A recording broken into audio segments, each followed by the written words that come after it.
Before we get into the episode, I am thrilled to announce that the EntreMD Business School is open for enrollment. The EntreMD Business School is the only school of its kind for physicians who want to build 6, 7, and multiple 7-figure businesses. Over the last 2 years, we have had hundreds of doctors go through the school with unbelievable results. Some of them run brands, some of them run private practices, some of them are coaches, some have other kinds of service-based businesses or product-based businesses. And we've had people come in and cross the 6-figure milestone, cross the 7-figure milestone, cross the multiple 7-figure milestone. You will be in a place where you'll get the coaching, the community, the accountability that you need to thrive as an entrepreneur, especially in the times that we're in. So maybe you've been following me for a while. Maybe you've been getting so much out of the EntreMD podcast and you've been wondering, how can I work with Dr. Una and the community more? Well, this is your chance. Come join us in the EntreMD Business School. It is application only. So go to entremd.com/business to turn in your application. I cannot tell you how many doctors have made statements like this. I recovered my investment in the first week. I recovered my investment in my bank account in the first 90 days. This is the best investment I've made in myself ever. I want you to have that kind of story, not just a story of building a great business that serves a lot and earns a lot, but having a business that gives you the freedom to live life on your terms. So don't wait any longer. entremd.com/business. And now for the episode. Hi, docs. Welcome to the EntreMD podcast, where it's all about helping amazing physicians just like you embrace entrepreneurship so you can have the freedom to live life and practice medicine on your terms. I'm your host, Dr. Una. Well, hello, everybody. Welcome back to another episode of the EntreMD podcast. And today I have an absolute treat for you because I have Dr. Elaine Stageberg here. And she is the co-founder of Black Swan Real Estate. And we are going to have the most fabulous conversation. So as always, lean in. And Dr. Stageberg, welcome to the show. Thank you so much for having me. I'm so excited to be here and share a little bit about my journey. Yeah, let's do it. All right. So I'm going to give you a moment to introduce yourself to the listeners, many of whom may not know who you are. Yeah, so you did a great introduction there. I'm Elaine Stageberg. I'm a psychiatrist, a wife, a mother of, by the time this is published, 4 children. And along the way, I started investing in real estate with my husband and I, and that just kind of grew and grew and grew. And now we own and operate Black Swan Real Estate and also a property management company, Black Swan Living Property Management, that manages the assets that we own. We're at 130 million of assets under management, work a lot with passive investors, many of whom are physicians. Such an interesting life that I trained as a physician, trained as a psychiatrist. Now I find myself running a real estate company and just so blessed to be able to bring together all of my passions in that company. So inquiring minds want to know, when you were younger, did you foresee any of this in your future? No, I really didn't. And in fact, I remember, so my husband and I got married the year before I started medical school. And he was always a little more entrepreneurial than me. He was working a regular W-2 job at the time, but had kind of an entrepreneurial spirit. And I was, quite frankly, like opposed to entrepreneurship. I think that came from seeing my father, who had been self-employed and was great at his job, but was not necessarily great at managing the inconsistent flow of money that can often happen in entrepreneurship. And so I remember my childhood as these wild swings where in the summer when business was booming, everything was great. But then in the winter, business wasn't as strong. And so we would have less money. And that was so challenging because that was the time of the year that you wanted money for things like Thanksgiving and Christmas and those sorts of things. So I was very opposed to entrepreneurship kind of early on. And I had a sense, I remember telling my husband, like, I bet you'll start a business and you'll kind of figure that out. And I'm going to do this medicine route because it's a little more guaranteed. And then along the way, I came to see that medicine is it's a noble calling. I love it. I love the opportunity to serve as a psychiatrist. I love having such deep relationships with patients and really getting to know them and being a support for them. But at the end of the day, as we know, it's exchanging time for money.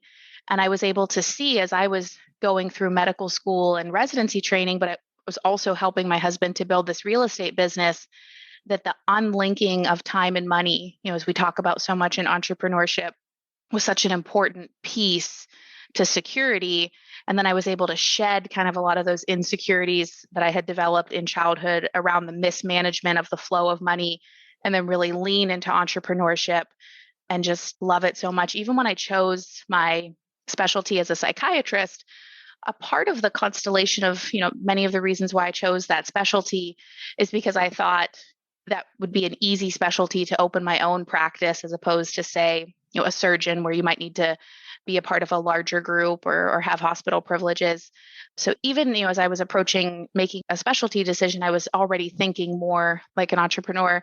And today I just am so much in the entrepreneur world and love your mission, because I think the more we can spread this mindset, even for people who are traditionally employed, who think of themselves as an entrepreneurial being, it's such a freeing, empowering mindset that can just take someone really to unlimited places.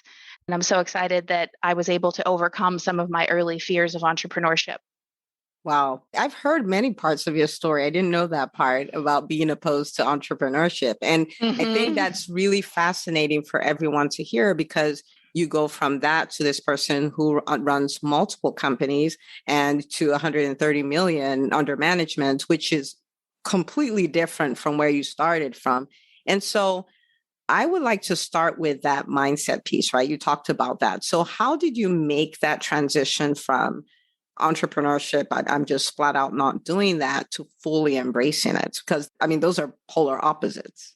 Mm-hmm. Mm-hmm. There are so many things that go into that. And I have a hard time recollecting if there was any, one day that shift happened. But I think when I think about that question, the thing that keeps coming to mind is the idea of value creation. So let's give an example. That's probably an easier way for me to describe it than just defining it. But let's say you came to me and you said, I'd like to make some extra money. One response might be, well, you could go find a job. You could go get a job. What are your skills? Let's polish your resume. Let's do that. And that's a great way of thinking. That's certainly what American culture has taught us to do. The extreme majority of people in the workplace are traditionally employed. But I would argue that it's much less empowering than focusing on value creation and instead having a conversation of, well, what value can you bring to other people? What value can you bring to the marketplace?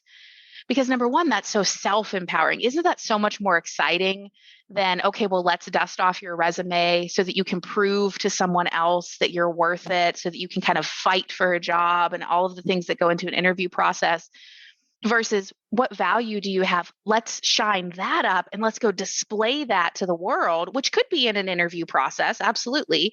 But it can also be in creating your own business or becoming a consultant or doing advising, all sorts of things. And it's just such a more empowering position, which to me is exciting, right? I think the extreme majority of people want to feel empowered. And so when I started making that shift, that really made it very exciting to dive into the world of entrepreneurship. And you're absolutely right. Many people that, do know me or have heard me on other podcasts or follow me on Facebook or any of those things probably have no idea that there was this earlier version of me that was so afraid of entrepreneurship. And today I live and breathe it, because it is so fun to just wake up in the morning and think, what value do I have to offer to the world? And it's limitless. It never stops. Someone can start by mowing lawns, and then they hire a few people to mow lawns maybe with them side by side. And then they hire someone to, they're mowing the lawn and someone else is trimming the trees, and it just keeps going and going and going. And I think that's very different than like maybe a traditional employment mindset where you're kind of put into a job description, put into a box. And some of the things that I experienced, that my husband experienced, is when we pushed for more, we were kind of creating waves because we were disrupting that box that we were put into. And the exact opposite is true in entrepreneurship. You get to decide exactly how far you want to take your value creation. And it is just so intoxicating. So I would say that was like the biggest mindset shift for me. Value creation. That's a beautiful way of looking at, and like you said, even within an interview process, like you show up with, this is what I bring to the table, right? Mm-hmm. And I love your example with, the mowing service, because I mean, you can take that all the way to owning, 50 different mowing services, and owning the agencies that manage the mowing service, and, owning a company that sells a lawnmower. So like you could just go on and on and on and on. And so that's such a powerful way of thinking. What value can I create today?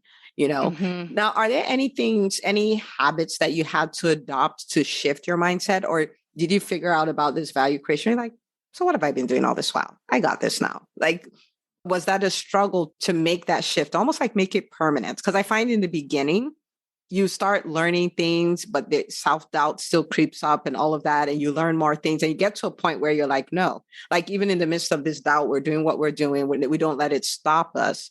Were there any habits you adopted that made that process possible?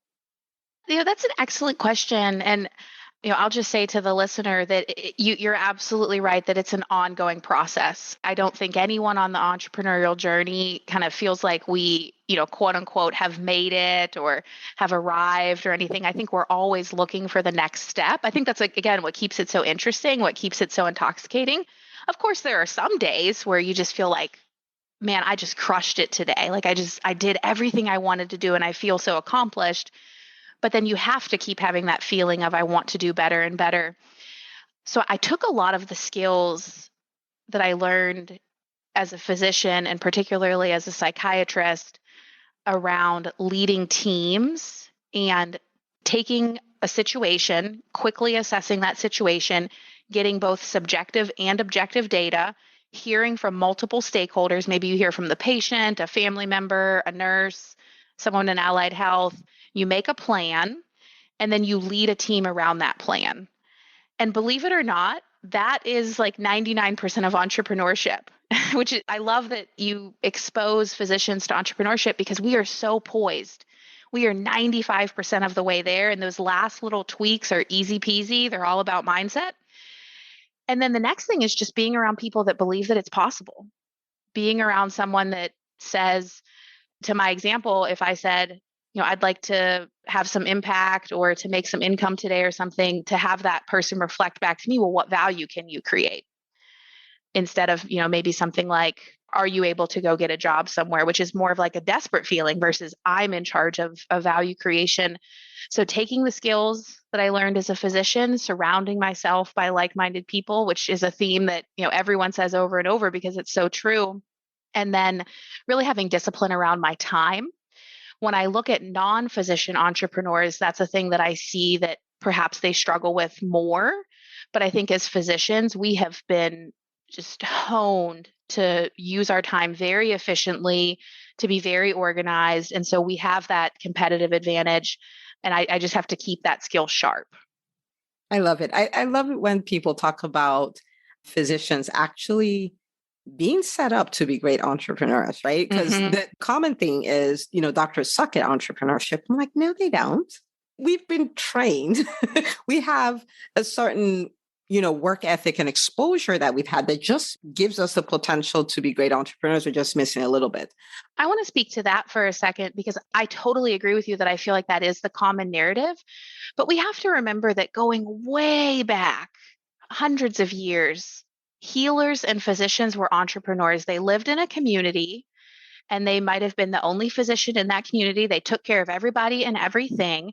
And it was value creation. Someone in that community came to them and said, I'm sick, or my mom's sick, or my kid's sick. Will you please come over to where I live and help me? And then I'm going to give you whatever it is I have. A Maybe it's chicken. bread. Yeah, a chicken, the bread, or, maybe I'm a seamstress. And so I make some clothing for you.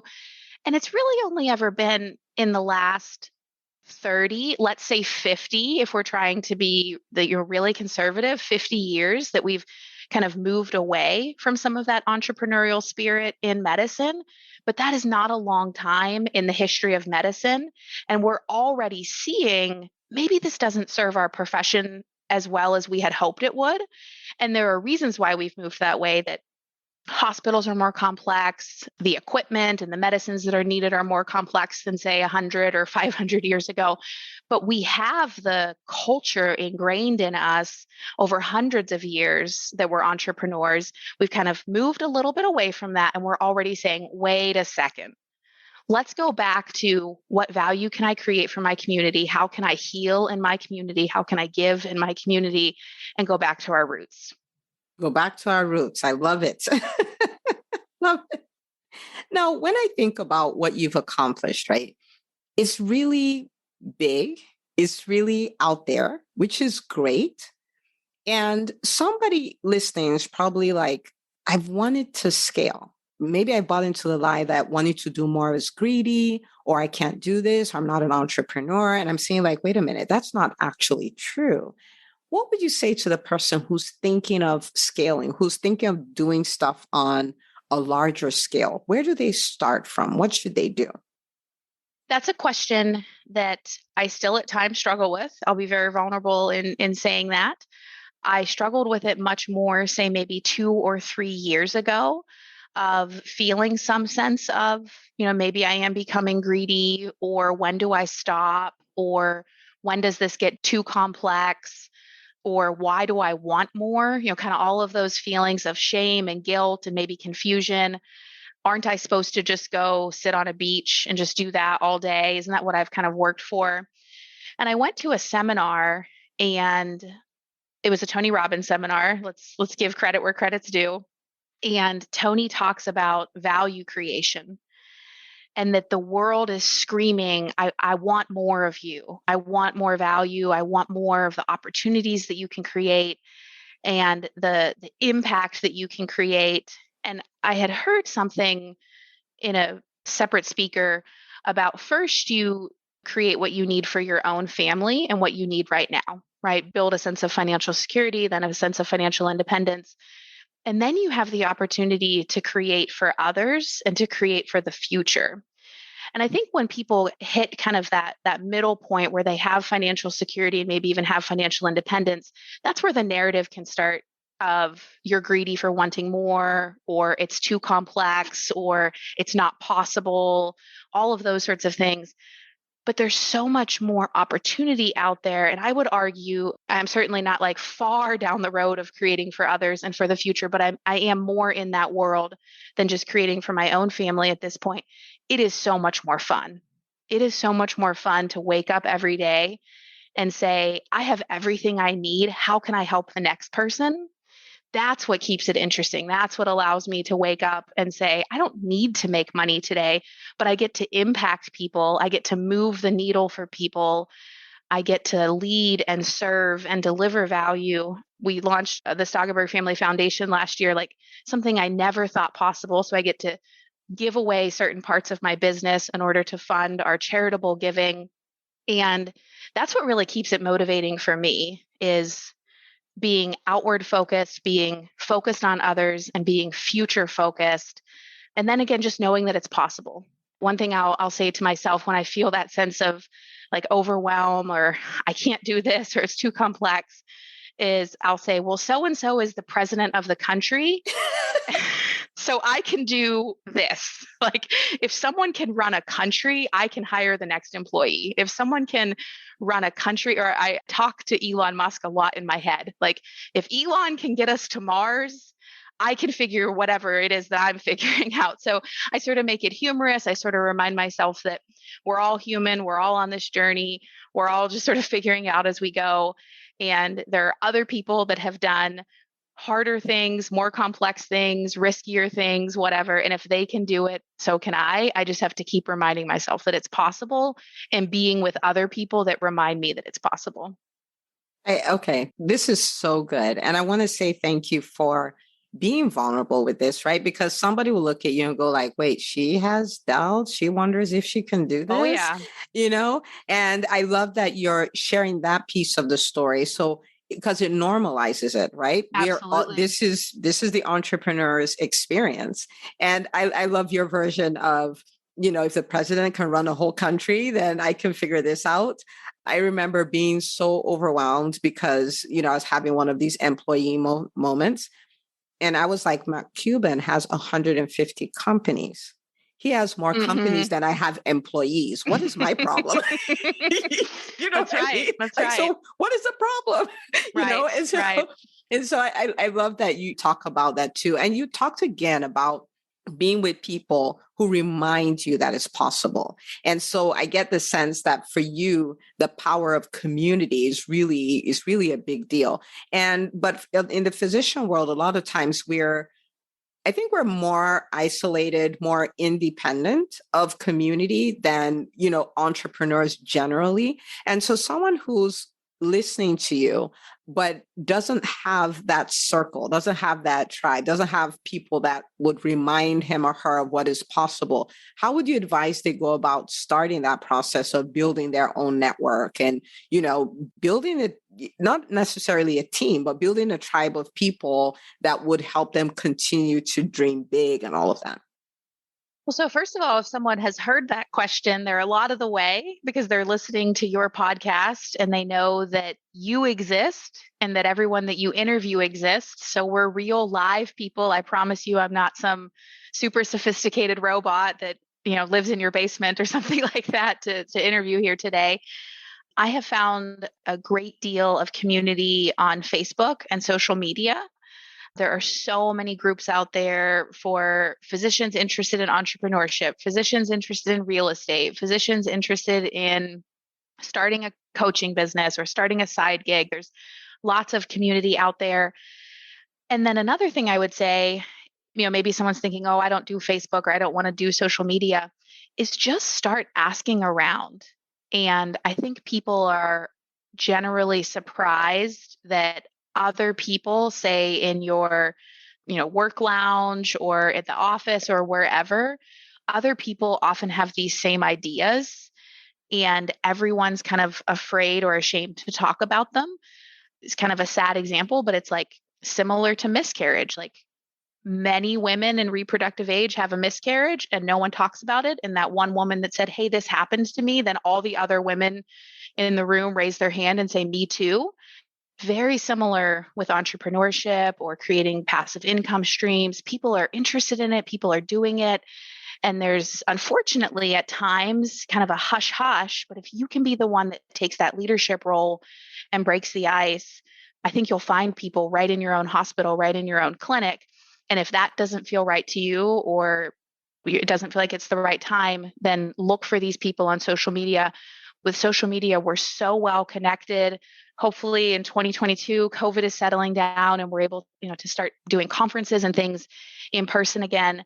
But first, it's just knowing that we exist and that we're out here and that we want to meet you. Because the thing about entrepreneurship is we're all so much better together. And I promise you that you have some sort of value to offer us and we have some sort of value to offer you. And it's the exact opposite maybe of what we hear in medical school or residency, where if you're number one, I can't be number one. It's if you're number one and I'm number one, together we can be national rock stars doing things it would be impossible for us to even dream about separately. Again, a very empowering, uplifting, intoxicating feeling. So if you're interested in this kind of world, know that we want to meet you and we're excited to welcome you. I love it. We are better together. Okay, Absolutely. this has been so good. Okay, I'm going to let you leave us with one tip, right? So you met somebody, they're working in business, they have a successful business, but they kind of settled in a way and they met you. They're like, oh my goodness, I listened to your podcast interview with Dr. Una. It was so amazing. And you wanted to tell them something before they got in the elevator. What would you tell them? I would tell them, let me clarify, this is someone who wants to like grow their own business. So they Yeah. have a business already. It's Okay. successful, but they're kind of in that I got to financial independence phase, but they haven't made it to the other side. And they just decided, oh my goodness, I heard you. I'm going to do it. Right. Got it. And you want to Got tell it. them something before they got on the elevator. Got it. So very quickly, I would say lock yourself in a room for an hour with a blank piece of paper and a pen and write down everything that you want to see yourself accomplish in the next 3 years and just do it. And anytime your brain says that's not going to happen, just write it down anyway. And then there's like many more layers to that, but you could just put that piece of paper away after that 1 hour. And I promise you, I don't know what it is. You can call it religion or the universe or who knows what. But I promise you that if you get that piece of paper out in 3 years, a lot of what you wrote down will happen simply because you wrote it down. And then there's more layers to it that you can, maybe you spend more than an hour, maybe you really define it and put as many details as possible. Maybe you start sharing it with other people. Maybe you schedule a time once a month that you just read it. I'm not even saying that you need to take action on it. You just read it. Maybe you schedule a time once a week that you read it and take action on it, right? There's so many layers to it. But if I was just shouting to someone as the elevator door was closing, I would say, just get into a room for 1 hour with a blank piece of paper and a pen, write down where you see yourself going in 3 years, dream as big as possible, and just have faith that if you can envision something, it will come true. That's another thing I think about is, apparently I have this like secret relationship in my mind with Elon Musk. Like, we are going to get to Mars because Elon envisions it, right? Like, he sees it in his mind. And so he's going to make that happen together with a team, but someone has to see it first. Everything that you see and have around you that you're listening to this maybe while you're driving in a car is because someone had to see a car in their mind to make it reality. So when you write that stuff down and you see it in your mind, it sends it out to the universe to say, let's make this real. I love it. See, I knew something really juicy was going to come out. That's why I asked that question. So good. And I try to do that about once every 6 months. So even though I write for about 3 years, so much can change in 6 months. And then I always have like an iteration going. And I'm telling you, when I look back at the stuff that I wrote even 1 or 2 years ago, a lot of it has already come true. So it doesn't even necessarily take the 3 years. And it is just such a fascinating process. And I think that that is available to all humans. Okay. So everybody listening, if you do nothing else with this podcast episode, this is the one exercise that you do, because it sounds simple and profound things are typically simple. But if you will take the action of doing it, in 6 months, you would send me and her a private message on Facebook and you say, you will not believe what happened. And we both will say, I would love to start getting those messages. Yeah. And we will both say, we will believe it. Tell us all about it. Right? Absolutely. So don't not do this.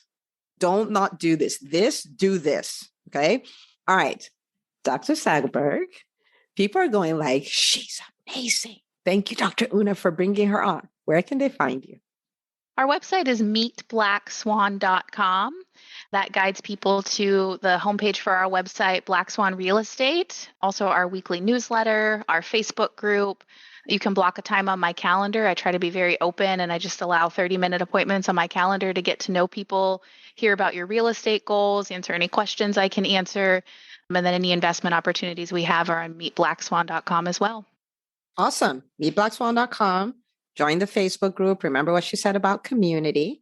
Okay. And Dr. Stageberg, this was so good. Thank you for coming on and thank Absolutely. you for sharing and for being vulnerable, giving us all the things. This was absolutely amazing. So thank you. Thank you. Thank you. And everybody, I will say it again. Okay. Because I want you in 6 months to be shocked. I need you to be shocked. Like, you won't believe what happened. Okay. So go schedule that 1 hour. Dream as big as you can, write everything out. She did tell you the layers because she could have just stopped at that, but she gave you the layers. So you apply the layers too. And I can't wait to hear your story. So share this episode with another doctor in your life. And I will see you on the next episode of the EntreMD podcast. Hey, if you love listening to the EntreMD podcast, I want to invite you to join EntreMD On Demand. It is my signature subscription program that gives you access to a library of business courses designed to help you do one thing as a physician entrepreneur, and that is to thrive. Just head out to entremd.com/on-demand, and I'd love to have you join us. See you on the inside.